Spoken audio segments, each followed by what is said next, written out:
السلام عليكم. شكون هما الهدافين نتاع المنتخب المغربي لكرة القدم خلال سنة كاملة، يعني من يناير، عفوا، يعني من يونيو 2024 إلى يونيو 2025. المنتخب المغربي أجرى 12 مقابلة وفاز فيها كلها. فمن هم اللاعبون الذين سجلوا للمنتخب؟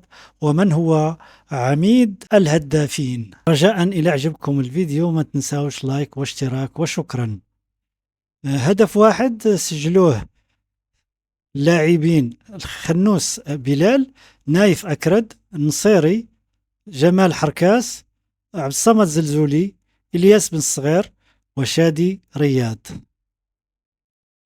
لاعبين اللي سجلوا جوج أهداف هناك: أشرف حكيمي وإسماعيل الصيباري.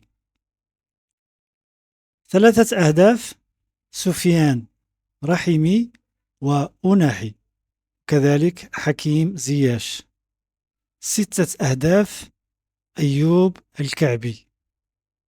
وأخيرا 8 أهداف: إبراهيم دياز.